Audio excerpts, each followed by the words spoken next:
ejo aho bukera igenekerezo rya ndwi ndamukiza igihugu cacu kizokwifatanya n'amakungu mu guhimbaza umunsi mpuzamakungu wahariwe amagara y'abantu. Uyu mwaka uwo munsi uhuriranye n'isabukuru rigira 75 ishirahamwe mpuzamakungu rijejwe amagara y'abantu ku isi OMS rishinzwe n'imyaka 60 y'imigenderanire hagati y'igihugu cacu c'u Burundi na OMS. Muri iyo myaka yose irangiye OMS yarashigikiye igihugu cacu mu gutera intambwe zihambaye mu kurwanya indwara no mu gucandaga abavyeyi n'ibibondo.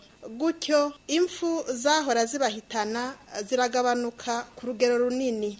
Dutanze uburorero bumwe bumwe, indwara y'akavuna ariyo twita variole yararanduranywe n'imizi mu gihugu cacu, mu gihe n'indwara y'ubukangwe kubera kwijukira incanco nayo nyene itakibangamiye ibibondo, naho uyu munsi hari abana 3 bo mu Gatumba bayigwaye bivuye ku mugera wazananye mu gihugu kibanyi ca Republika Iharanira Demokarasi ya Kongo. Ikindi tworata uyu munsi nuko igihugu cacu kiri mu nzira nziza mu kugwanya umugera wa sida.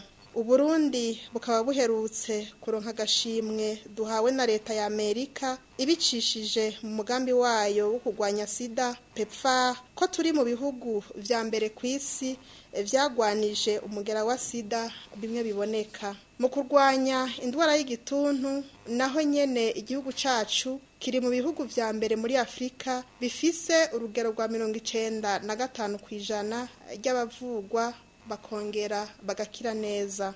Mu migambi yose ya leta y'u Burundi, haba mu mugambi w'igihugu w'iterambere uva mu mwaka w'2018 gushika mu mwaka w'2027, haba mu mugambi wo guteza imbere amagara y'abantu uva mu mwaka w'2021 gushika mu mwaka w'2027, umwitwarariko nuko abene gihugu bose bagira amagara meza atanumwe asigaye inyuma. Nico gituma leta y'u Burundi atacidakora kugira yegereze mu bene gihugu amavuriro n'abaganga.